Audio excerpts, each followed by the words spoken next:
The Spikes, Albuquerque, winter 2021. I was hauling construction equipment east on I-40, an hour past Albuquerque, bound for Oklahoma City. Winter 2021 had turned the desert cold, the kind of night where the air feels like it's holding its breath. It was 1 a.m., my rig's headlights carving a tunnel through the dark. No cars, no streetlights, just the occasional sign glinting like a warning. The radio murmured low, a half-empty monster, sweating in the cup holder. Long hauls numb you. Strange sights blur into routine. But this night was different. A pickup truck sat on the shoulder, hazard lights pulsing like a distress signal. Common enough, flat tire, engine trouble. But as my high beam swept closer, a metallic glint on the pavement stopped my heart. Spikes, scattered across the road, invisible without my lights. Not debris from a wreck. Someone had placed them deliberate, malicious. My stomach twisted, that primal dread of knowing you're not alone. I tapped the brakes, scanning the shadows. The pickup's driver's side door hung open, empty. Instinct screamed, "Don't stop." I yanked the wheel, swinging into the oncoming lane. Tires humming as I cleared the Spikes by inches. Then, in my side mirror, movement. Two figures burst from the ditch, sprinting toward my truck. One held something, raising it like a weapon. My foot slammed the gas, trailer swaying as I roared forward. I braced for a gunshot, for glass to shatter. Nothing. In the mirror, they stopped, faces lost in shadow, watching as I fled. The pickup's hazards kept blinking, a lure for the next fool. 10 miles later, I pulled into a truck stop, heart hammering. The lot was near empty, a few rigs parked like sleeping giants. Hands shaking, I called Highway Patrol, spilling the story. Spikes meant the truck. The dispatcher's voice was calm, too calm, like she'd heard worse. "We'll send a unit," she said. "Stay put." I sat, mirrors locked on the road, expecting that pickup to roll in. It didn't. 20 minutes later, she called back. "The truck's gone. No Spikes either." I stared at the highway, its darkness swallowing her words. "You sure you checked the right spot?" A pause, heavy. "We checked. No reports of anything like this on that stretch." My skin crawled. "What do you mean?" Another pause, longer. "As far as we know, this is the first." Her hesitation was a blade, cutting through logic. I'd seen them. "You need anything else?" I asked, voice tight. "Just stay alert," she said. I hung up the road, staring back, alive, waiting. What if I hadn't seen the Spikes? A blown tire, a pullover. Would they have robbed me, or worse? The thought festered. Weeks later, at a diner, I overheard truckers whispering about another ambush. Same setup, Spikes, a fake breakdown. That driver stopped to help. They beat him, took his truck, left it stripped miles away. No arrests. The story wasn't just mine anymore. It was a pattern, a predator's game. And the police? Either incompetent or complicit, turning a blind eye to the highway hunters. Now, every stranded car I pass makes me scan for traps. My trust in authority eroded. Out here, survival is your own burden. The Pursuit, Sacramento, summer 2022. Sacramento's back roads were my refuge after a grueling pizza delivery shift. Past midnight, my last drop-off done, I craved my bed. The Tulane road was quiet, no traffic, just darkness pierced by occasional streetlights. Exhaustion weighed my eyelids, but the solitude was a balm. Then, headlights in my rear view, close, too close. I tapped my brakes, a polite nudge. Nothing. They crept closer, headlights glaring like eyes. Annoyance flared. "Pass, asshole," I muttered, shifting to the right lane. They matched me, relentless. My pulse quickened. This wasn't impatience. It was deliberate. I sped up to 55. They did too, a shadow glued to my bumper. My phone sat in the cup holder.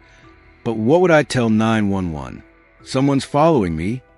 I tried to rationalize. Drunk driver, road rage. Then they swerved, cutting me off. I jerked the wheel, tires screaming as I hit the shoulder, heart slamming. They didn't speed away, just slowed to a crawl, 30 miles per hour, blocking me. Panic clawed my chest. I needed people, lights, safety, but the road was empty, endless. They braked hard. I slammed mine, seatbelt biting, stopping inches from their bumper. They sat there, no flashers, no movement. Fear turned to fury. Screw this. I threw my car into reverse, swinging into the opposite lane. Their headlights blazed, and they charged at me full speed. Instinct took over. I floored it, swerving onto a side road, tires skidding. They followed, relentless. The road twisted through farmland, no lights, no houses, just darkness and my engine's roar. My hands shook, adrenaline flooding as I gripped the wheel. In the mirror, they were gaining, a predator toying with prey. A turn loomed, left or right, no time to think. I yanked left. They shot past, and for a moment I had space. I didn't stop, tearing through back roads like my life depended on it. Maybe it did. 20 minutes later, I hit the main road, shaking, clammy. Then headlights, ahead. My breath caught. It was them, pulling into a driveway like nothing happened. I slowed enough to see the driver step out. Middle-aged, jacket, ordinary. But when he turned, he smiled, a slow, knowing grin, like he'd won a sick game. My blood ran cold. I floored it, heart pounding, and didn't look back. Who was he? A thrill seeker? A predator? That smile was a confession, a glimpse into a mind that fed on fear. The controversial truth hit me. Some people hunt for sport, and the system, police cameras, laws, can't touch them. They're ghosts slipping through cracks. I stopped taking back roads, but the memory of his face lingers, a reminder that evil doesn't always wear a mask. It's the man next door, smiling as you run. The Station, Kansas, spring 2020. Kansas highways are endless, flatland blurring into sky. Spring 2020. The world teetering as COVID crept in, left roads emptier than ever.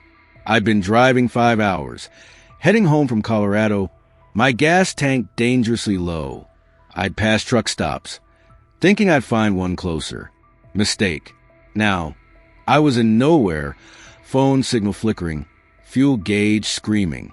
Then a gas station appeared, a rundown shack off the highway, neon sign buzzing, half dead. No cars, just a dim glow and an attendant inside. It felt wrong, but I had no choice. I pulled in, gravel crunching, and tried the pump. Car declined, twice. Typical for a place stuck in the 90s. Sighing, I headed inside, the door chiming. The attendant, Frank, thin and graying, looked up from his newspaper, eyes tired but sharp. "I need to fill up, pump one," I said. He didn't move, just stared. Then in a low, flat voice, "Get back in your car and leave. Don't look back." I blinked, half laughing. "Sorry, what?" His eyes locked on mine, unyielding. "Get back in your car and leave." The air thickened, heavy with warning. I glanced around. No one else, just Frank's grim face. "Is the pump broken?" I asked, stepping back. He shook his head, not answering, just urging. My neck prickled. In the door's reflection, I saw movement. 2 shadows behind station. I spun. 2 men stepped into security, lights glow. One tall, stocky, flannel dirty. The other thin, hood up, face hidden. They hadn't been there when I arrived. They'd been waiting. Frank's voice dropped to a whisper. "Go. Now." I bolted, yanking the door open, sprinting to my car. The men moved fast. I fumbled my keys, cursing, as the tall one closed in, his pace calm, predatory. I dove inside, locked the doors, and turned the key. My headlights caught their faces. The tall one smirked. The hooded one stared, unblinking. The tall one lunged, slamming his hand on my settings. I screamed, throwing the car into reverse, tires screeching as I whipped backward, nearly hitting the other guy. He didn't flinch, just watched. I shifted to drive and floored it, the station blurring in my mirror. Frank stood at the edge of the light, face grim, like he'd seen this too many times. I didn't stop until the next town, 40 miles away, pulling into a bright, busy gas station. Hands shaking, I checked my phone, signal back. I called the sheriff. The The deputy sighed, unsurprised. We've had reports about that place. Bad things happen to people who stop. My stomach dropped. Did you catch them? A pause. No, they're gone when we check. Frank's face haunted me. A man trapped, warning strangers at risk to himself. The controversy burned. Rural stations like this, ignored by authorities, were hunting grounds. Were the police negligent or worse? Paid off? How many didn't listen to Frank? How many never made it out? I started carrying a gun after that, a choice I wrestle with.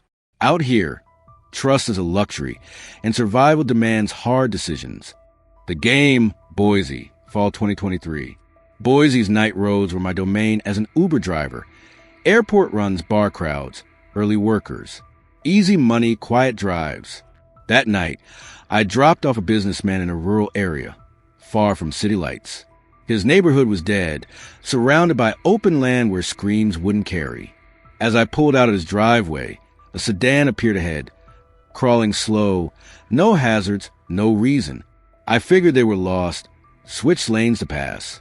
They swerved, cutting me off. I slammed the brakes, heart kicking up. The sedan sat there, then inched forward. I gave it space, thinking drunk driver, confused. Tried again, same thing. They blocked me, deliberate.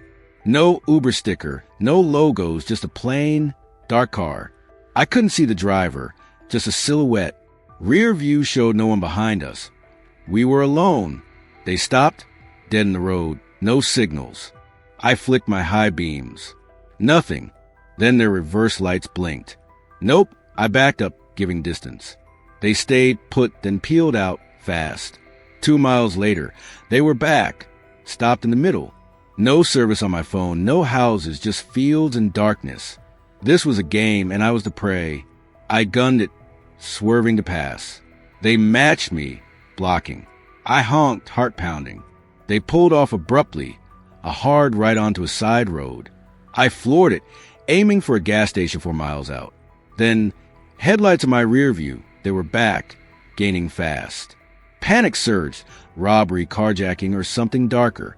I pushed my car to its limit. The gas station's glow my salvation.